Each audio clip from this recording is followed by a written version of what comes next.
name is Hefsa. And I'm Miriam.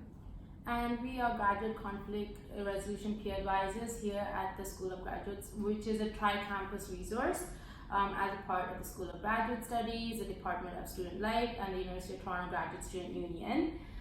What we provide is we help graduate students navigate conflict throughout their graduate career, and we do this through drop-in appointments, as well as Skype appointments, as well as you can book an appointment through CLN. Right, and today we are going to be talking to you based on our experiences about some tips that you can use to maintain your supervisory relationship. As you know, in graduate school, having a supervisor is it's sometimes been likened to a long-term relationship.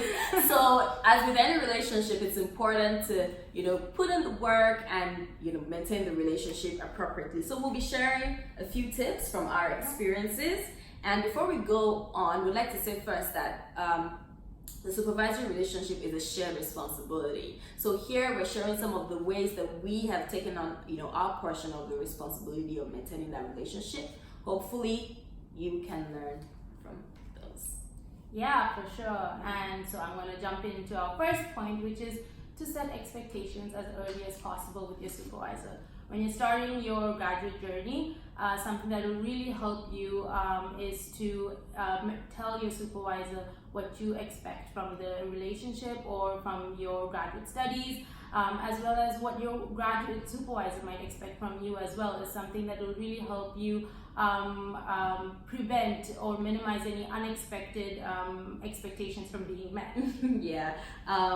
And the next like a tip that we can give you is to refer to the School of Graduate Studies Supervision Guidelines. Now, the SGS, that's the School of Graduate Studies, has come up with this very robust supervision guidelines, both for students and for faculty. And it's really useful if you take a look at both of the documents.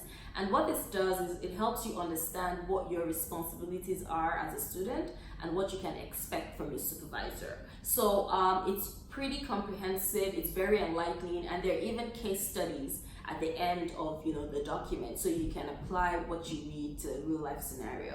So you can visit the SGS website or just Google SGS Supervision Guidelines U of T, right? Isn't that how we go through grad school? And basically check out the guidelines.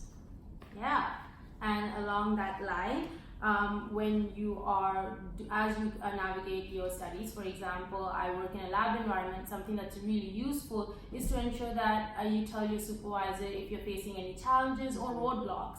And that really helps them know that you are working on your project, that you are communicating effectively with them when something is going wrong, and that will also help them tell you any advice that they can provide you depending on your experimental situation or any core situation.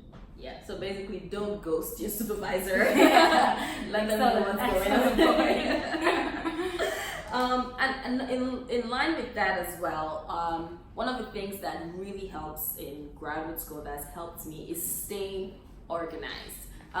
Sometimes as students we forget that as supervisors have so many responsibilities. They're teaching, they're supervising other students, they're traveling for conferences and saving the world and doing all these fantastic things. So by being organized as a student, you make it easier for your supervisor to supervise you. So if you have a meeting with your supervisor, send an agenda, send the calendar invite, make a note of the things that need to be done.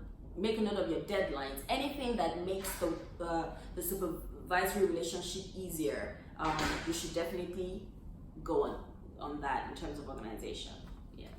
Yeah, and along that line, be prepared. For example, when you're going to walk into a meeting with your supervisor, what are your objectives out of that that you want to get out of that meeting? What are the resolutions or solutions you would like? And ensure that even what you're going to say to your supervisor is extremely important, because you don't want to say anything that will get you in hot water later on. Yeah, and then you can also, this is a tip that I find very useful, because when you're having a meeting with your supervisor, sometimes you talk about so many different things, and there might be a mismatch in terms of the information that is important, right, or the actions that you ought to take next. So something that is useful to do is to send an email to your supervisor after every meeting saying, based on our meeting, this is this is what I'm working on for the next 3 weeks or whatever, or these are the next steps, or I'm expecting you to send me, whatever article or whatever resource that you promised, and so on and so forth. That way, it's also kind of tied to being organized, right, and being proactive. That way you set the tone, you remind everybody of their responsibilities, and you also have that email to remind yourself of exactly what you should be doing. Trust me, you'll forget things that you I thought know. of 4 months down the line. Absolutely. That's a great tip. Yeah. So yeah, we hope these tips have been helpful. By maintaining your supervisory relationship, it's an important part of conflict prevention, because when you're on the same page, when expectations are aligned, conflicts are less likely to rise. And in the event that you have conflict, you can come to us, the Graduate Conflict Resolution Center. How can they book an appointment with us? You can go on to the Career Learning Network website and book an appointment there, or you can check out drop-ins that are also available all across the campus. Yeah. Bye. Happy grad school.